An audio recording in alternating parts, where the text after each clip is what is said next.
Yasos and welcome to Vasilis Garden, folks. Now, today we're harvesting seed from our tomatoes. I did a little article yesterday, but today I'm going to demonstrate for you how to harvest some seeds from these humble tomatoes. Now, first question, what type of tomato can you harvest from? Heirloom open pollinators.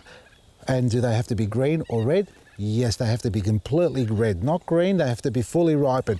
Which tomato do you pick? You pick the biggest one, the most juiciest and the healthiest looking one, because that's the better performing one. Now these are randoms that I've picked out of the garden, okay? So we pick the biggest and healthiest. In this case here, this is probably the biggest out of that variety. This is about a medium to large size of this variety that I found on the plant. Now, I said red, but some varieties are green, some varieties are purple, and some varieties are yellow.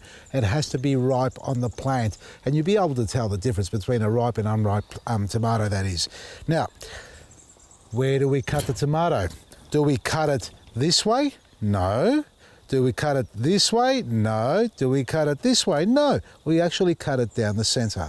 You can cut it down the center or slightly to the top of the center, off the center towards the top. That's the first thing we do. Second thing we do is we have an argument with the family because they're complaining that I'm cutting all the tomatoes open and we can't eat them. Isn't that right? Sorry, mate. So the first thing we do is we cut it open like this.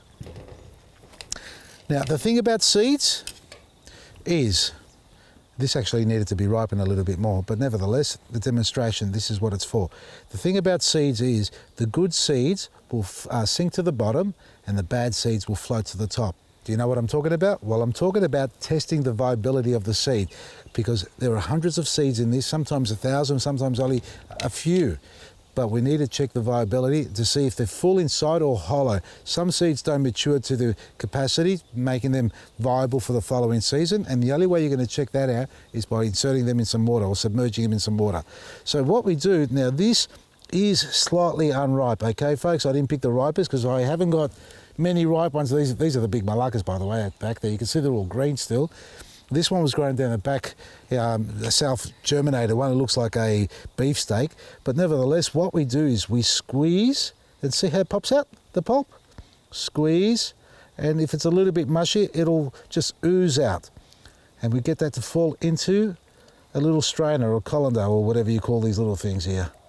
All right, and I like to use a spoon sometimes because they don't all come out at once. And once you've done that, you start opening up the chambers and having a look inside, and you get the rest of the seeds that didn't slide out when you squeezed it the first time. See, there's a few hiding in there, like that there. We also do the top half because there's a little bit there. Now, the better seeds are at the bottom half of the tomato, folks, but if you've only got a few growing this year and you've had some half-decent tomatoes, well, try and harvest all of them. There's no harm in that. You can keep them separate if you like. There won't be a hell of a lot in the top section. There we are, just squeeze it out again. It's not too bad. I'd still eat that. What's wrong with that? I've just taken the seeds out of it.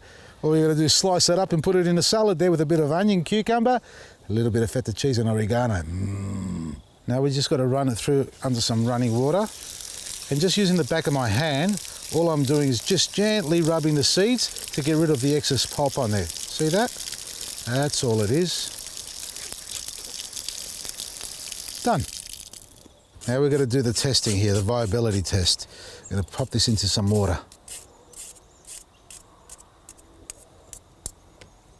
Okay, just swirl it around a little bit, let them settle, and let's see what happens.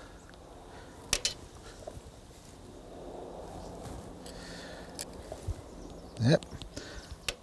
Now I've only got a spoon here, so we've got some floaties in here. See that? That's a floaty. We don't need that one there. Get rid of that. And we've got two more here. Have a look at these two. There we go. So these two are floating. So these ones basically, folks, are undersized. They haven't matured properly and they're hollow inside, and that's why they're floating. So we get rid of those. Still got a little bit of pulp in here. You can get rid of that. Make sure there's no seed attached to that. Is there? There is one there. Let's just drop that back in. Yep, it's sunk to the bottom. There's another one there. So the pulp acts like a little bit of a life jacket, takes it to the top. And there we are, there's the rest of the pulp. Just get rid of this. Just use my finger, easy enough. All right, that's it. And this is how you test to see the viability of your seeds. If they sink to the bottom, they're viable. If they float to the top, you discard them. they won't germinate. So when the season comes to sowing them, you won't be left broken-hearted. Now all we do is just tip out the water back into the strainer like this. Tap it a bit, get all the excess water off them. Careful when you tap it, because I've done this in the past, tapping it too hard, and they flicked up in the air. So just be very gentle, get all the excess water to come off, like that. And then we tip it out onto our baking paper.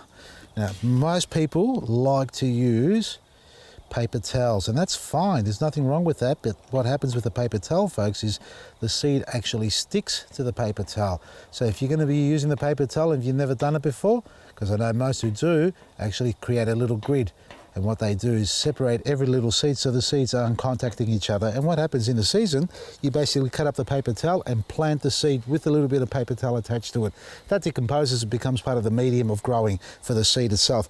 Whereas this way here, even if you leave a couple of seeds like here touching each other, no harm at all, because as soon as these dry up, all the pulp dries up, and the next day, all you need to do once it's dried is just use your finger and slide it across the top of the seeds, and they will all peel off, separate from the paper really easily without any concern. What you should do as well is name it unknown. I'm learning how to write upside down.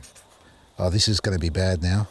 All right, let's fix that one up at least. 14th of the 3rd.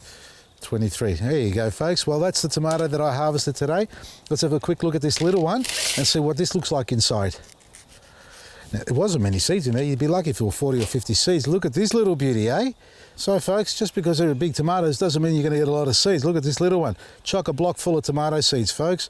And all you got to do is, once they've dried, is store them in a nice, dry, cool environment. I like putting mine in a glass jar and keeping them in a cool, cupboard in the house, not in the shed so much because it gets quite warm in there in spring, summertime, so you don't want the seeds to go off. So a constant temperature around 13 degrees is what they need to be quite safe.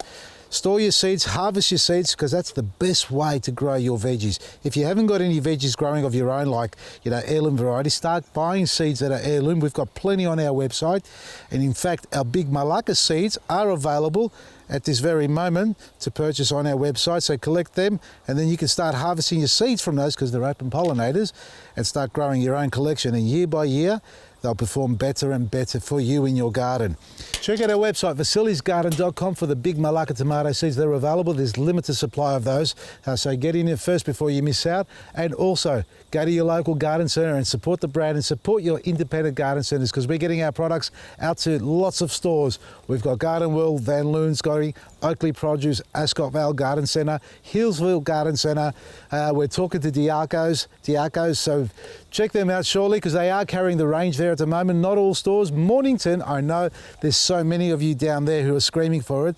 So we're talking with head office, and hopefully we'll be able to get some product out there to the Mornington store for you to be able to take advantage of it. And there's Ballarat coming on as well. Advanced Trees Nursery in Ballarat, who've requested the list. And for all the other garden centres interstate watching this, reach out to us. We've got you on our database. We've sent an email to you. If you need something and you want to get our products out there, join the club and be a part of the big growing movement. Vasili's Choice in all independent garden centres. From me, Vasili, Maresi.